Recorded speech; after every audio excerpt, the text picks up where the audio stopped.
I still think that we are trying to take on Captain Planet, though. No. Yep. Captain Planet's dead to you. What if Mega Man fought Captain Planet? That would be amazing. Anyway. It's what comes into my head every time I hear the theme song. Anyway, thank you for joining us, everybody, on yet another episode of Total Pebble Knockdown. I am Nathan. I am Alex, and, we're here. We're here, the theme song's here, and that's really all you need to know. First up on the show, we have a weekly muse, and it's super exciting for me because it's a Borderlands thing. And anytime there's a Borderlands thing, I must talk about it. I think I am legally obligated to do so. Did you know that? I think it's in your contract. It's in my contract. There is a contract that says that I absolutely have to talk about anything Borderlands related. You might know, Alex, that next year we are getting a new Borderlands game, Tiny Tina's Wonderlands. If you had heard about that. Yeah, once or twice. Yeah. And you might be a little bit curious about what that actually is. And yeah. I think we all are. My best understanding is that it is sort of like Borderlands, but taking more of the fantasy approach rather than taking, more of the, spacey kind of aspect of things. Less sci-fi, more fantasy in that direction. But it all kind of rooted back from a piece of DLC that was in Borderlands 2 that was very, very well received. And the good news that we just got today as we were recording this is that Tiny Tina's Assault on Dragon Keep, a Wonderlands one-shot adventure, just dropped. And it is actually available on the Epic Store for a week, as well as other platforms for like $10. So, exciting. Hope you're going to pick it up. Yeah, I'll probably pick it up after we record. Yeah. It's kind of hard not to if it's free. Yeah. Might as well get it while you can. So, I was looking through it a little bit because this was the first I had heard about it. Literally, when they told me that I could download it for free, it was the first I had even heard that they were going to do this. But essentially, Gearbox, in the run-up to Wonderlands, decided to actually drop a little bit of a standalone adventure that's going to hopefully serve as a little bit of PR, something to get people interested in the series again, if they weren't already. What they're basically doing is they're taking the Tiny Tina's Assault on Dragon Keep, which was the last major DLC expansion for Borderlands 2, and also the most well-received, and they turned it into its own standalone game, kind of using some of the new cool stuff that they're going to be implementing into Wonderlands. And so for those of you who aren't really aware, the Assault on Dragon Keep was basically Tiny Tina wants to take the Vault Hunters through this magical adventure in a game called Bunkers and Badasses, which of course can't be a reference to anything whatsoever. I can't imagine what they're talking about there. Horseshoes and hand grenades? Horseshoes and hand grenades, there's that too. And one of the first things is where she's like, roll for initiative. And so there's a lot of references to tabletop gaming and a lot of like D&D references, etc. throughout it. And it takes place in this very fantasy-oriented thing. And then a lot of the equipment is also fantasy-oriented, and the characters as well. Obviously, that got a very positive response, and Wonderlands is building off of that. But they made this one-shot so that they could kind of take that and then show it off as a Wonderlands expansion. Some of the neat things that you get... is it an expansion or a prequel? Is it a prequel? That's a good question. Or just, it could not be part of the world at all. It's not part of... See, you make a good point, only because if you've ever played Borderlands 2, you have to rectify something in your head. That the Assault on Dragon Keep is supposed to be taking place in a tabletop game that they are playing inside of the world. but equipment that you get while you are playing can be taken into the regular game setting when you jump back in. So we're really just crossing the threshold here between video game and tabletop game. Exactly. So, like, when you get the sword explosion gun in the Dragon Keep, which is supposed to be a tabletop game, you can take it into the regular game, because it's just an expansion, so just like any of the others, you can just take it in, and then you can start chucking swords out of a shotgun that explode on impact. That's just a thing you can do now. It's sort of the equivalent. Imagine if you're like sitting around a table, right, playing the D&D, and somebody says you get the belt of giant strength, and then when you leave, an actual belt shows up, and you put it on, and now you can move your tractor all over the place. After you get a tractor, obviously. You might not have a tractor. If you had a tractor, you'd be able to move it. The point is that you can do that, and they use the same basic logic in Borderlands 2. And they did some similar things, actually, in other Borderlands games. When they did the prequel, they had one where you were going inside of the mind of Claptrap, which is a scary, scary place indeed. And when you got glitch weapons and stuff like that, obviously you could take it into other parts of the game as well. So they've played around with that format, and it kind of breaks the fourth wall. But then again, it's Borderlands, so what did you really expect? So I'm very excited to actually play this. It does feature all of the 6 Vault Hunters, as well as some alternate skins, heads, etc., and some of the new features that I guess they're going to be implementing in, like kite shields that will push your enemies back when they're broken, and lootapults, which is a great thing, where you can launch random loot across the map, and they're even putting a couple of the old BL2 missions that are outside of this and re-envisioning them for Wonderlands. So this is really going to be the first taste that people have to that general setting. So that's exciting. I'm very excited about that. That's definitely interesting. Yeah, and Alex, I know that you played a little bit of Borderlands, but not really most of them. You've only kind of touched on a couple, if I remember correctly. Yeah. Yeah. Was it mostly the first one and the second?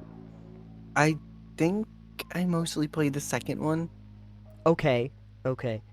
You played a little bit like the first Game of the Year edition, I believe. Yeah, like I didn't actually enjoy the first one as much when it came out, because I was like, this art style's kind of weird for me, and the gameplay is not something I was used to. But I had a couple friends who I'd played Borderlands 2 with. Yes. Which definitely made it a lot more fun. Yeah, and to be fair, even though I really did like Borderlands 3, most people will tell you that 2 was the best installment with what they did with the formula. And that's, in many ways, the reason why they didn't have to make a third installment for like 6-7 years after the first one. They were able to wait a really long time because people just kept playing Borderlands 2, and it's great that they were able to do that. The actual game Wonderlands is going to be releasing in March of next year, so I guess if you're looking to get your fix, you can get it now with a standalone expansion. It is a much shorter development cycle from 3 to this Wonderlands than it was from 2 to 3. I don't know if that has to do with the reception 3 got compared to 2, or how long people were willing to engage with it. The DLC did come out relatively quick for 3, so maybe they just realized that it was trying to try something new, but this does feel very, very different than basically every installment of Borderlands, except possibly Tales. Do you even know what Tales of the Borderlands are? That's a good question. That's the one from Telltale Games, right? That is. The now defunct Telltale Games. Yes. Which is a whole other segment at some point we can talk about, but yes, it was basically taking the Telltale formula episodic game, and they made a game out of that.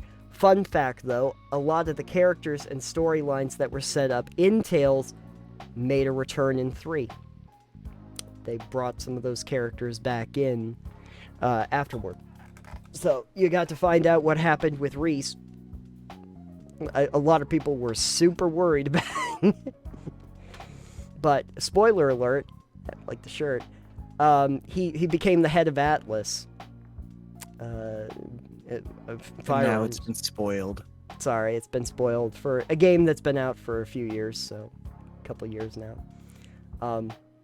And in a great nod to Telltale, too, if you did not see this, in Borderlands 3, when you help Reese out, he's gotten himself a mustache that he didn't have before, and there's a thing where you can tell him either that you like the mustache or you do not like the mustache, and really tell him you don't like the mustache.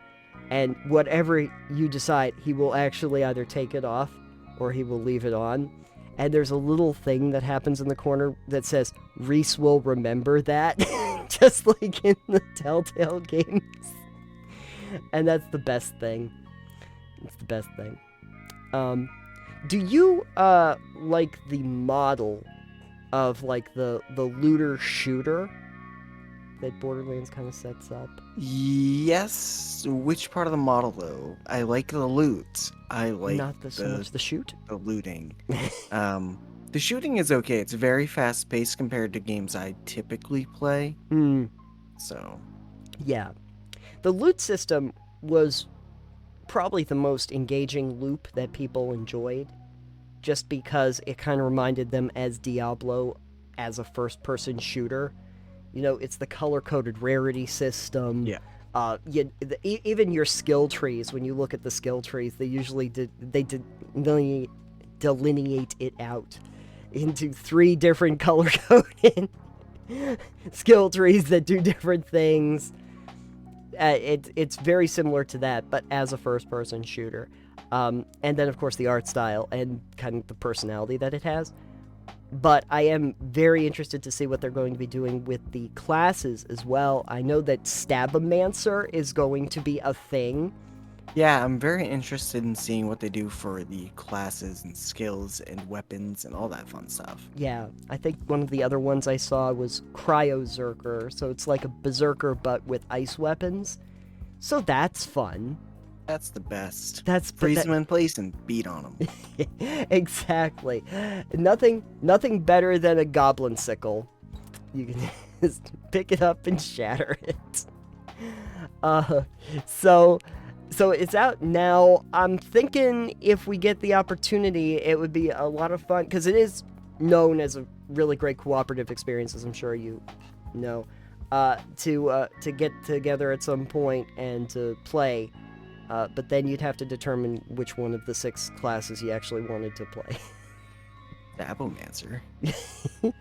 I don't know. See, this is the one thing I don't know, and I'm going to be interested to find out, is the 6 playable classes that you have, I believe they are based on the original Borderlands classes and characters.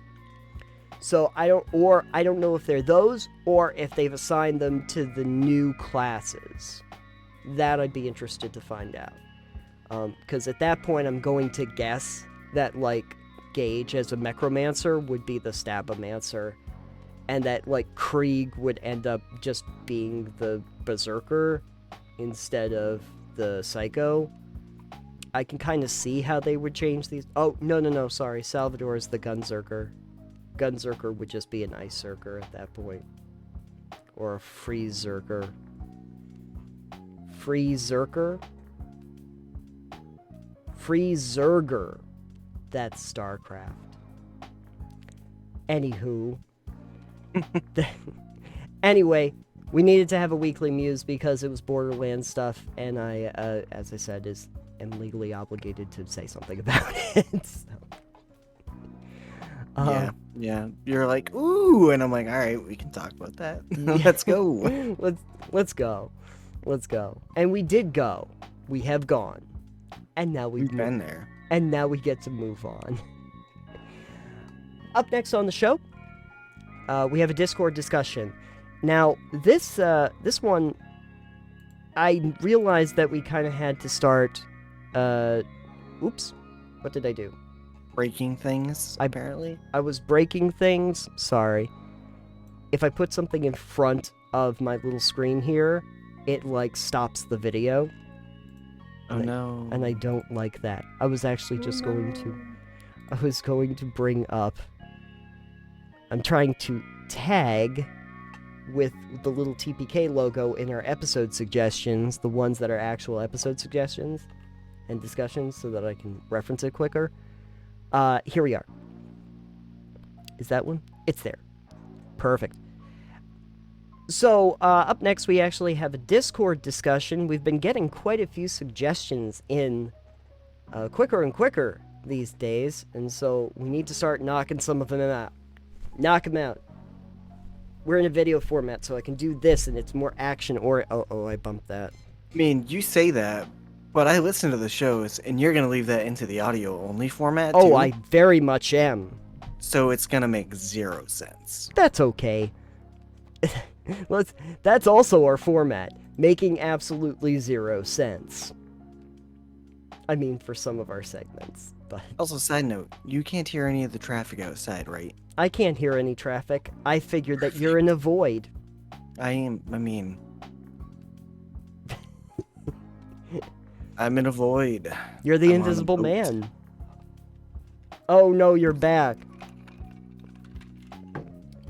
Oh no, I'm back. So our suggestion today came from Helicity, and it was a really good one. I wanted to get your thoughts on it. But Helicity says, suggestion, have a chat about these two GM styles. 1, is it your world and they just live in it, or it's their world, you just narrate and facilitate? It says, nothing is right or wrong, but it is a choice that leads to very different games. So, the first question really becomes, what kind of GM style do you think what of those categories do you think you fit into? More often than not, I want to say it's my world and they live in it. But I kind of feel like you can use both aspects together. Sure. Because yes, collaborating, we talked a bit about this. Collaborative world building is great, but at the core of it, you want to have something set up ahead of time as well. Right. So in the last games I've run, it was like, all right, here's this world, here's this stuff that can happen if you interact with it. But it's not like that's all completely set in stone. Right. So if the players have input into the world and what happens and all of that as well. Yeah. No, that's fair. I think I probably also fell into the it's my world and they live in it style. Just because when I originally set it all up for Rift Hunters, I literally was like, yeah, this is the world, and I'm kind of going to give you an entire lineage of what this place is. Like, I had set up the towns, and I had set up, like, what the NPCs were, and I figured that they could interact with it in any way, shape, or form. That's okay, but I had kind of predetermined what the world was going to look like. I had set down the framework, and maybe I should have given them a little bit more license in that, like, looking back on it. But what I did notice is that some of the more interesting story beats that I could play with were when they set something up, even though they might have inadvertently not even known that they were setting it up, just based on their actions. So once in a while, I would change how I was addressing different characters based on what the characters did. And I wanted to also try to adapt some of the story based on who those characters were, so that it set up something a little bit more personal for their story threads. But I still feel like that's more or less the your world, they live in it model. I actually even had a campaign part of that I was going to do, if we had kept doing it, that was going to play with that whole idea and set them in essentially a game world that a wizard was running, and I was going to like rename it a different game, and it's his specific rules on this in this world that he's built out of like clay, and then the adventurers have to deal with the rule set that this wizard has put down to beat him at his own game. So in many ways, that wizard, the very mean wizard, I think that's what I don't know what it's called, but anyway, very mean wizard was very much doing his world, and everybody else just has to deal with it, and there's no room for motion there. But I'm trying to think to myself, what would be the great benefit of having the opposite? What happens if it's their world and you just narrate and facilitate it? How would that work? I'm guessing I'm not doing as much on the outset to set things up, right? I'd have to be pretty hands-off, especially at the start. But you can still be kind of hands-on and ask the right questions. Okay. What kind of questions should I ask? For if the players are generating that more so? Yeah, what questions am I You can gonna ask them to like describe an area or scene, or if they're, depending on what they're building, and while they're helping you build, like, you can set the foundation, but like if you're going to a town, you know, what do you expect it's like? Not having ever been there before, like what are the rumors you've heard? Something like that. And either you can set, in my opinion, you can set the expectation based on what they're telling you, or you can just completely diverge from that, and it's like, oh yeah, I heard it was a quaint little hamlet, and it's like, oh no, it's a little hamlet, but it's not quaint. Everyone's very loud.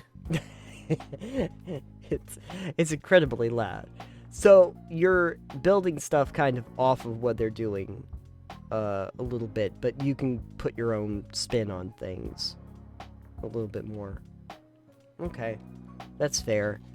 I think what it comes down to, though, at least the way Holisti's putting it, is the idea that maybe they're the ones that are actually, like, building it.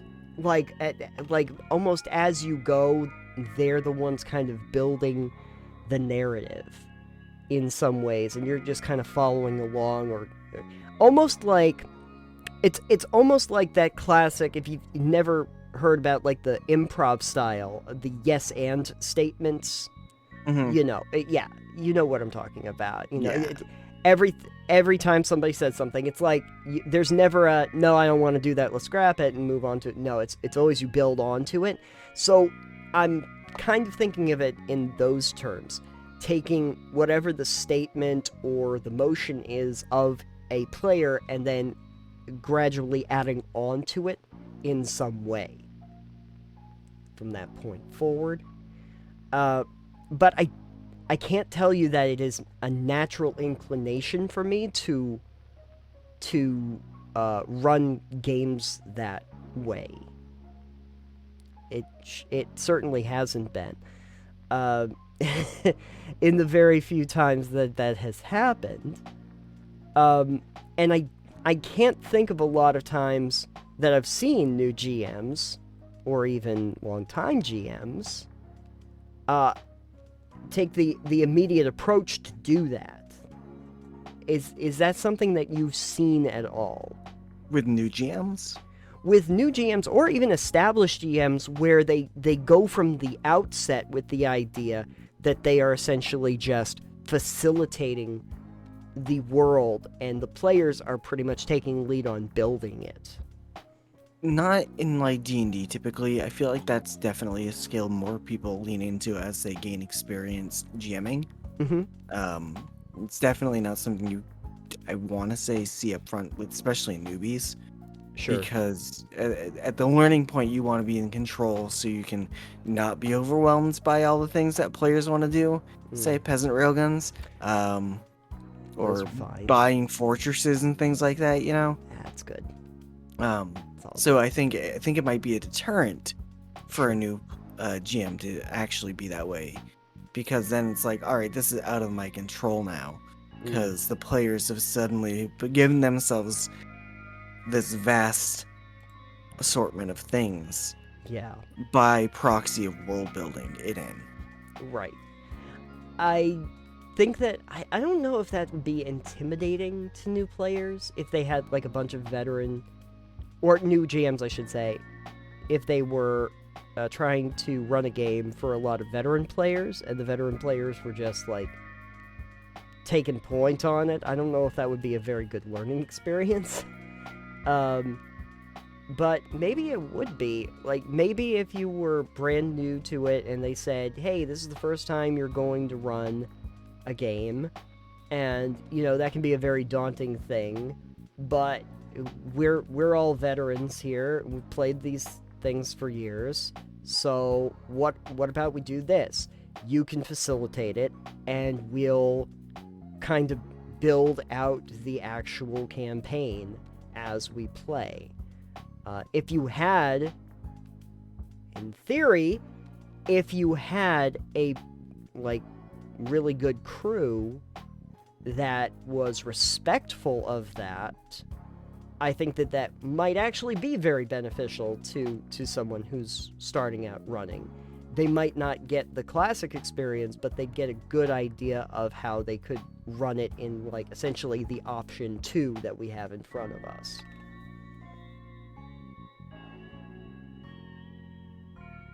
Was that a question? That was a pause for dramatic effect. I was like, it didn't sound like a question. I leave the door open in case you wanted, in case you had something to add. Oh no. Okay, good. If you look at most RPGs, the big ones, we'll take the big ones. We'll take the World of Darkness and the Rogue Trader and the D&D and all of those. All the best hits. Do you think that they lend themselves to one or the other styles of GM? Definitely some of them do. Rogue Trader, you most certainly have the GM. It doesn't even build the world, but they use the setting and then of, Warhammer, for instance. It's that setting and they're building off of that foundation. So, like, if you have players who are not as familiar with the setting, then they're not going to really be able to build that in the way that it's supposed to be portrayed, for instance. Okay. So I definitely see in that type of situation, you wouldn't really tend to have, I don't think, players kind of doing the world building in that one. Yeah. It does feel like, even in a more general sense, that a lot of tabletop role-playing games, by the very nature that they've kind of created a world that you exist in, have kind of already kind of made that decision in some ways. They've already sort of said that, it is in many ways their world, and you're facilitating it, and the players are living inside of it. You go to D&D and it gets to the Forgotten Realms, the world's already kind of built, like with rich history and lore and everything, and the same kind of goes for like Vampire Masquerade or even 1879 that I'm playing, or Earth Dawn, those sort of things. Whatever you're talking about, these are kind of rich settings that the creators built. And so in some ways it feels like at that point the question is it the creator's world, or is it the people that are actually playing the individual games? How much freedom do you have to kind of go outside of that, or how much do you feel comfortable with? I mean, outside of modules that are specific campaign settings, I think the freedom is there if people want to. Okay. You know? Like, you took the framework for Open Legend and made your world. That's When you did Rift Hunters. And that's true. beyond... Well, I mean, Open Legend was open, so you could kind of do whatever world you wanted to, but... That's what I was going to say, yeah. You could also have had the players dictated, like, what game they want to play, what world they want to play it in, and then collaboratively build with them. Yeah. What I was going to say, like you just mentioned, is that Open Legend, very similar to a lot of systems like Genesis that are not setting specific, I feel can lend themselves to a much blanker canvas. Is that a word? The blanker canvas. It is now. Yeah, there's a blanker just canvas there. Just a white canvas or a blank it doesn't matter. It's blanker, though. It's beyond blank. It's got its blanker fluid in. And since we've done that, I think it makes it a little bit easier to say that, like, the individual doing a campaign might not have as much of a rich story and world setting as people that have published this as an actual game. Like, you go to like a D&D or any of those other books, and a lot of times they've had either one person doing this for a very long time, or a whole team that have built out a lore and a history and individual maps and everything like that. For an open setting that doesn't rely on anything, Savage Worlds is another good example, and Powered by the Apocalypse for that matter. Oh, I'm coming up with all kinds of stuff tonight.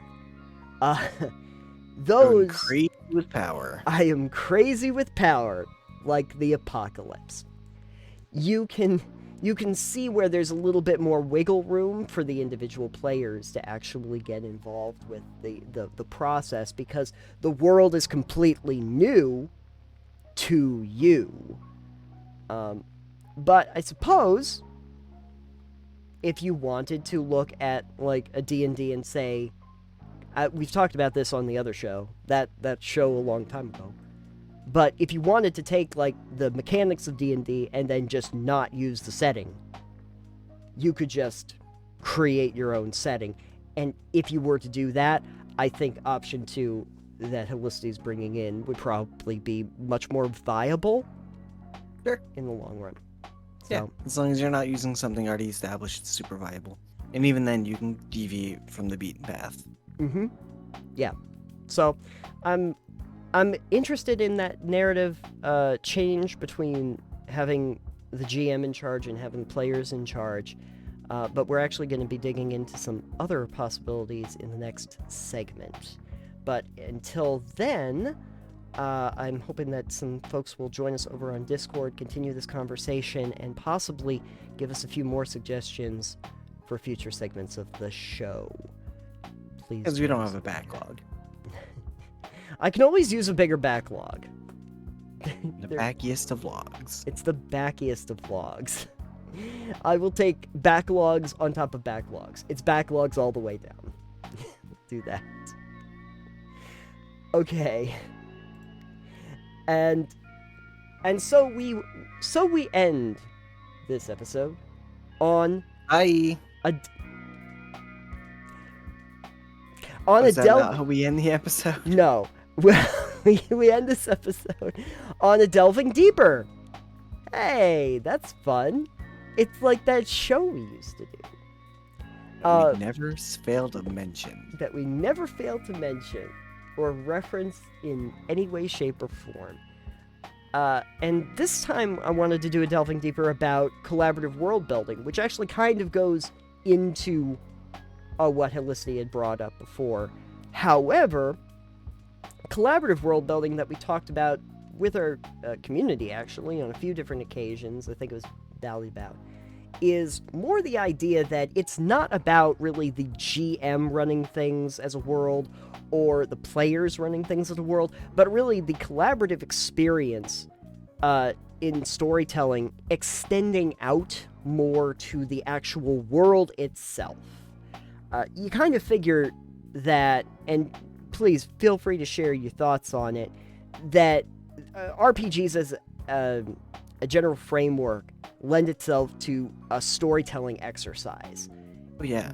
And so in that way, you kind of figure that the individual characters are going to have something to say, and the players are going to have something to say about that and interact with the NPCs, and that's the GM's realm, and you kind of build out a story and a narrative.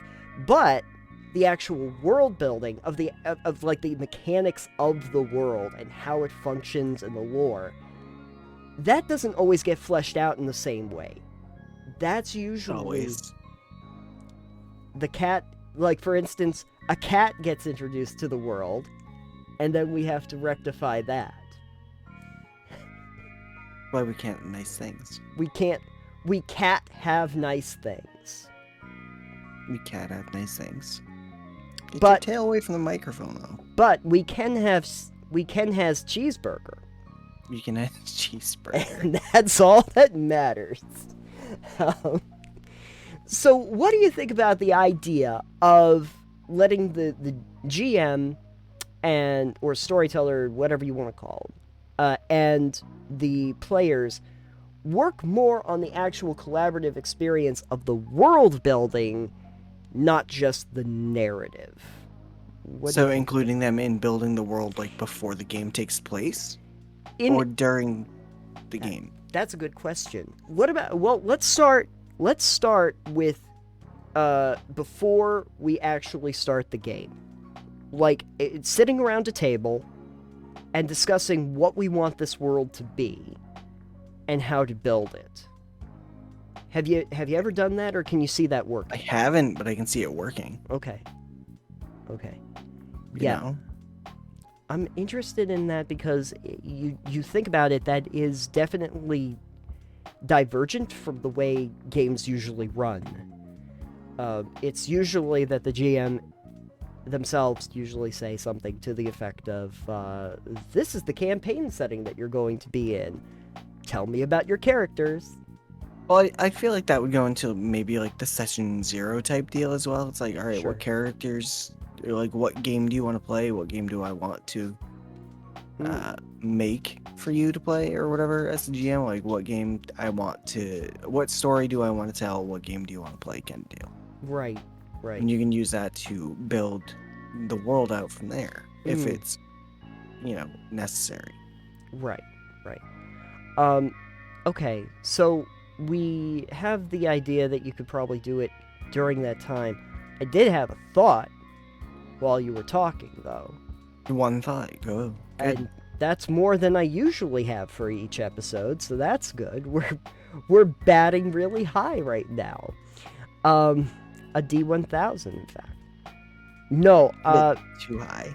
that's too high. You can't get it That'd done. be a very large dice. That's very much. You can probably fit it in a room, but you can't roll it very far. So, my thought was how you would actually facilitate the idea of building that experience.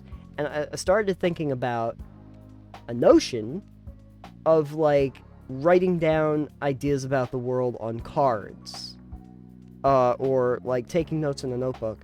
And then allowing the players to actually, like, shuffle the cards into a deck. Like, these are just, like, general ideas about how the world works.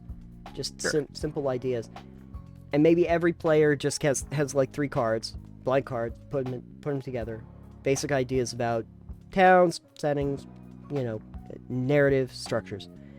You put them together, or you could even delineate it out into different things, and just pop it in the center and draw like so many cards out of it, and you kind of create an establishment at the beginning of where you're going to have a start point. And then at any point, if you needed to, like, expand that world, you could refer back to some of the cards that the players have provided to you. Sure. And then during, if you started to realize that you were looking for new concepts or the next campaign, you could repeat that process over and say, this is the next campaign leg, and we're going to be going somewhere else. So let's try to figure out where that's going to be, and then individual elements, let's get some ideas in a pile, and we'll start drawing them at the beginning. Just to kind of like make that interaction, but still keep it a little bit random, so that we don't automatically say, okay, this person's ideas are what we're going with. Sorry, Tommy, you don't get anything. Damn, Tommy. Yeah, and I mean, one of the other things you can pull from as well are characters' backgrounds, if they have anything that's notable in them, whether it be places or people, or certain events or things. Oh, okay. Yeah. And the backgrounds are something that the characters themselves get or choose for themselves. So realistically, okay, so that's a good thought. So what if we set up a framework that the characters' backgrounds are going to inherently explain stuff about the world? Like if you say, like, I'm the street urchin for a background, for instance, then you can tell the rest of the crew a lot about what the slums of the world look like. You know, like how the underbelly of the city works better than the person that's being the narrator or the other characters. If you come from a noble background, you could probably do a better job fleshing out what the nobility of the world is going to look and like. that might just be for the specific, region of the world that you're in as well in cases. Yeah. Like you could have people from different regions with the same background and vastly different experiences. That's true. I would also kind of figure that some characteristics about players, like their professions, their classes, their individual skills, would also explain and inform what they would know about and what they would be an expert on in the field. Like if you are, a dragonborn, you might know some things about dragons. Maybe. Possibly. Maybe you've never heard of a dragon. You're just a dragonborn, but you never heard of a dragon. That's interesting. Yeah, you just think you're some weird lizard folk variation. And then it turns out the twist in the middle is you actually were just a lizard folk. Yeah, exactly. That's why your special abilities were completely different than what you thought they were. Yep. Whoops. Maybe you were a turtle. I don't know. Nope.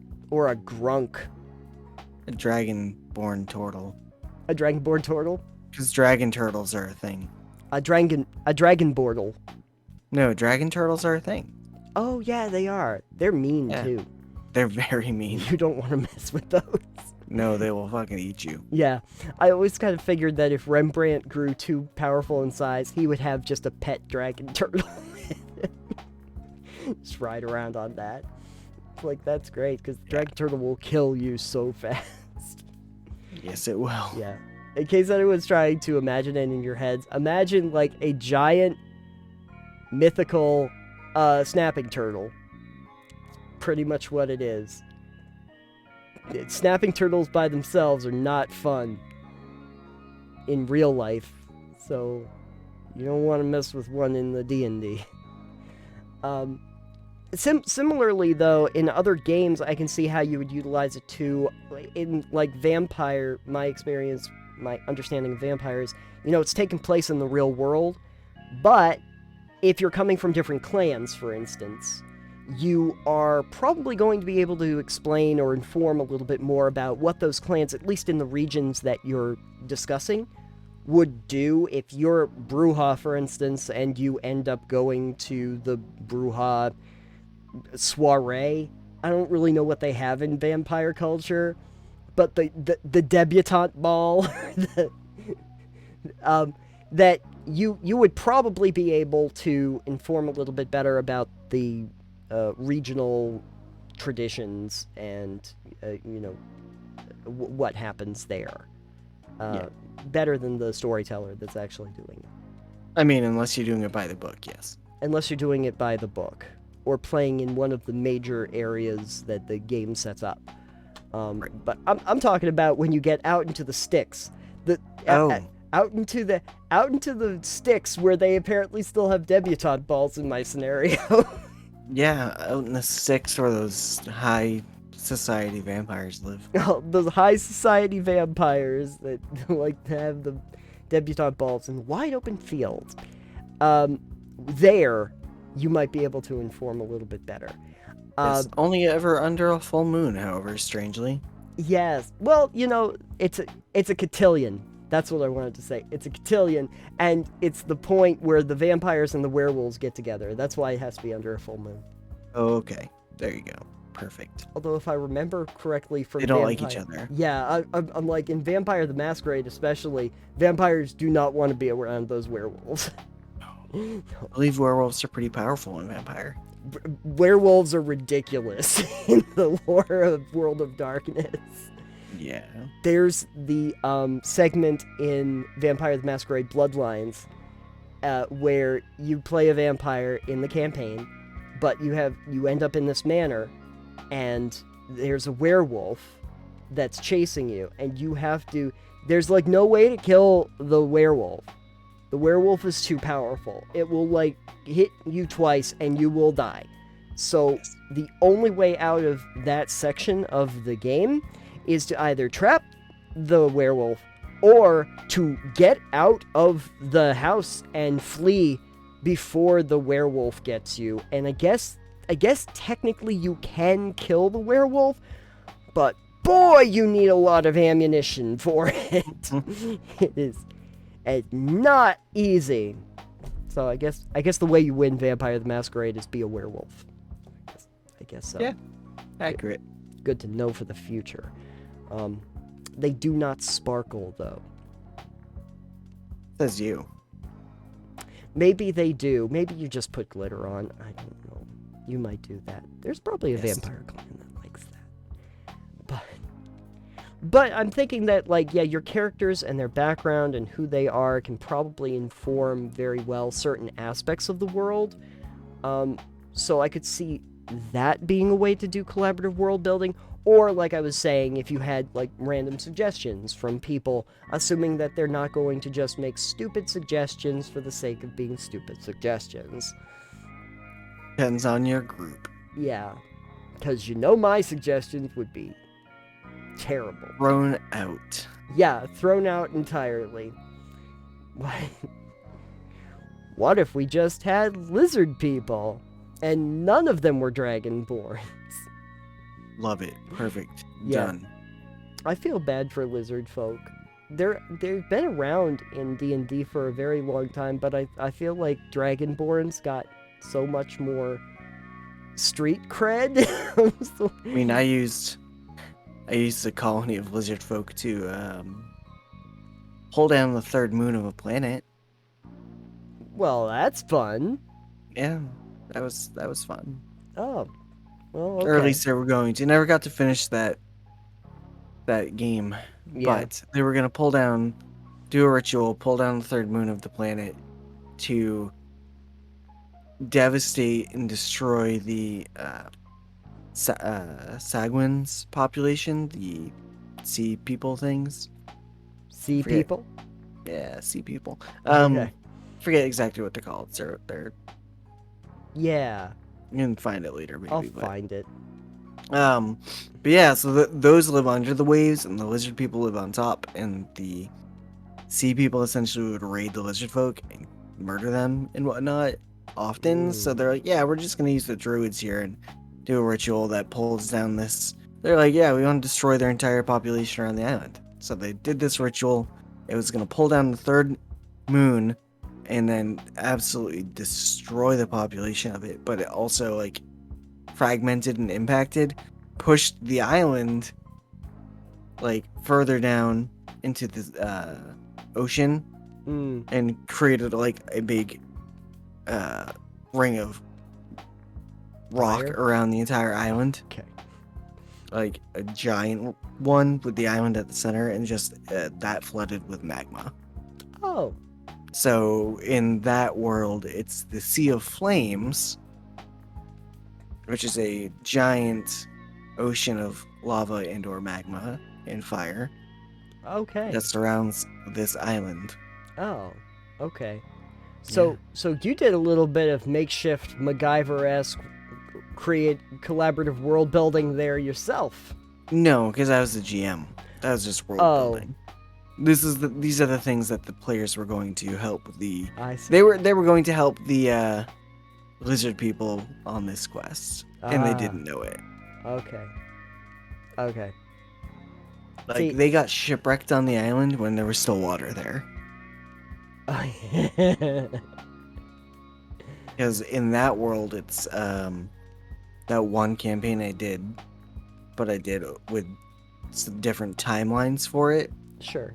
So at one point there's 3 moons, and the Sea of Flames didn't exist, and later on the party influenced that to happen. So different campaigns would have different events that were going on in the world. Oh, that's fun. Because time is fun. You know what else would have been really fun? Every time I think about like a party stranded on an island, surrounded by water, I think, why are there not more like Gilligan's Island campaigns? I've thought about doing. This is completely off topic. I've thought about doing something like that. Hmm. Like I've thought about the idea where you get a party together that's like the first footfall Yeah. on a new land, untamed and unexplored Mhm. as well. Kind of like New World would be Yeah. for video games, except in the D&D campaign. This was years ago, but I wanted to do like town building mechanics Oh, for fun. it because it's like, all right, well, so I did research into like different types of structures, like how they're built, like the type of frames we use now, or I think are called balloon frames for Oh, housing, sure. where Sure. it's got the you've seen how a modern house is built. Mm-hmm. Mm-hmm. Yeah, and there's different frameworks and different materials you can use. So I was actually doing all sorts of like looking into that at one point. Oh. Because I was like, all right, well, if they're gonna be like the first footfall, they're gonna have to build a settlement, and then they're gonna have to like. So I'm like, you could do buildings, you could do building costs, you could do all this stuff and have a list out, and I'm like, this is really ambitious. Yeah. Maybe too ambitious. I'm like, here's the thing. I think players that would really love that would really love that, Yeah. but I think it would be very niche. Oh, sure. Yeah, at some point, maybe we'll have to discuss a little bit more about the idea of trying to do town buildings and tabletop role-playing. I feel like that's more or less like a power surge, like we were talking about doing before. That's I like mean, a yes whole and different no. thing. If you got your party and then you kind of put the people you want together and you just have like a bunch of different laborers and skilled artisans that you bring with you, I mean, you can get them Sure. to do the grunt work, Mm-hmm. or you can kind of explore, but you could still have like the town management stuff going on as well if you wanted. So I don't know. If Yeah. I were to get back into trying to make that, I'd figure that out. So I feel like the idea of a collaborative world-building experience would probably serve you very well in that particular aspect. oh well, that would be perfect because Yeah. they could actually build a town. You go and build the town out. In some ways, though, like when I did 1789, that was a little bit what happened. Like, Danger Zone as my workshop did not exist until I said, I'm going to buy a workshop and start it, and then that exists inside of the world. But it's not by design that happened. That it was allowable because it was a fun idea and it helped develop my character arc, and it made sense for my character that I'd be doing that anyway, so I kind of had a little bit of input into the world itself. And I kind of want the characters to I want the players to actually have some kind of an impact on the world. It's just, I guess, how much of an impact and how much of the world is going to be informed by what they do and who they are. Right. So, but again, a question that I would like to have more input into from our community, people over on our Discord. If you're looking at this as YouTube, feel free to comment below and tell me how much the question I kind of have about this is how much of the world building process itself would you like to see players be involved in? Like, are they supposed to be in a lot of the aspects of the actual building of the world itself, or are they supposed to just kind of be inside of it and kind of build out, flesh out their own characters? And which one of those do you think is going to be a better overall experience for the players and the person running it? The discussion continues from there. One day we're going to figure out what all the branding for each one of these is. And that would be amazing. For what? For each one of the segments, like Oh. like are there taglines for the individual segments, or how we start them, like, you know. It's time, or yeah, we're not that professional. I mean, we've got thumbnails for We're each different good. segment, so we don't really need to figure out anything else No. for the branding stuff on it. No, we're For us. fine. We don't have to do more work. No. Silly. All right, well, thank you for joining us for another Total Pebble Knockdown, where we have knocked down 3 more topics of conversation. That's a lot of topics to knock That's down. 3 more than usual. That's 3 more than usual. We usually officially knock down none because they stay standing. We hope. And then we wonder why we didn't officially knock them all down. Alex, if folks want to know how they can knock down even more pebbles, where could they go on the internet? You can go to totalpebbleknockdown.com. That's right. When you get over there, you're going to see episodes of the show. You're going to see our live streams. You're going to see episodes of Titanium Mine and a few other things that are pending, coming soon to totalpebbleknockdown.com near you. And while you're there, feel free to click on our Patreon banner because we do have full video episodes that release ahead of time. Huh? We don't really have a banner for Patreon, but we do have a link to it in the Support Us tab. We have a link to Patreon. Yeah, it's not just, we don't There's have like a a banner on the button. front page of the website, but if you go to the Support Us There's tab on the About, there's links to Anchor, Patreon, Discord, and YouTube. Yeah. There's a button. There's a button there. You can find the button. And I think there's buttons on... Yeah, there's buttons on the pages too. there are buttons on the pages too. So if you're looking at one of the pages, then you Why can are those find it different there. size? Why are these weirdly shaped? I Yeah. have to go in and edit some of the stuff in the page at some point. It was Oh, well. it was giving me a heck of a time when I tried to fix those, so I don't know.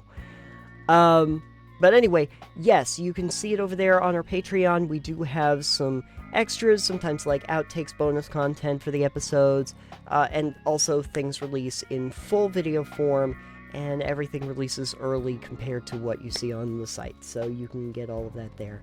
And make sure to also check out our merchandise. We have some really cool merchandise, actually. You might want to check out when you go on the website as well. Scroll down to the bottom, check it out. Yeah, there's like hats, mugs, and stuff, and shirts Hats. and hoodies. Hats and hoodies and shirts and pants. Which reminds Except me, for the pants. oh, no, we don't have pants. Too bad. But which reminds me, I have to actually get a few things. So I gotta go shopping. It's that time of year. It makes perfect gifts. Does. It certainly does. So feel free to check all of that out, and you can find us on our Discord channel, which is public, so it's easy to find. And you can find us on social media. I'm at Titanium. I am at EXP Limited, and the show is at Pebble Knockdown. And they should be on screen too, if you're watching I this. think they're in the middle. They're somewhere. I think I think they're over on that side of me. Yes. Like, unless it's that side of me, I don't remember if this is mirrored or not. I like how you did the single ladies thing there for a second. All the single doing ladies. My Queen of England wave. Hello. Hello. Oh, I like to play the Dungeons and Dragons, and I live in an actual castle. Oh man. Someone has to teach Queen Elizabeth how to play D&D. I don't know that she'd be interested at this age, but you know. Unless she could literally play with real people. Can I have the noble background? Just stare at her. Yeah, just have the noble background. But that would be great. She could have like knights, literal knights and court magicians. They could play. They probably have a real dragon around there somewhere. I'm pretty sure they keep it like Anyway. under Buckingham Palace. If there was anything. There are statues of unicorns. I'm gonna find one. Anyway, so our new stretch goal for the Patreon is to teach the Queen of England how to play D&D. And, yeah, that's when we hit 1,000 patrons. 1,000 patrons. We will teach. Queen Elizabeth has somehow, will at least make an effort. An effort will be made. An attempt will be made. An attempt will be made to teach. We'll do a live stream of it. Yeah. Or, hey, here's the thought. Just a member of the nobility, some member of the nobility will teach to do. But until that time, the unlikely possibility that happens. Until that time, thank you for joining us. We will talk to you on the next episode. Feel free to knock down all the pebbles in our absence. And we will see you next time. Goodbye, everybody. Bye.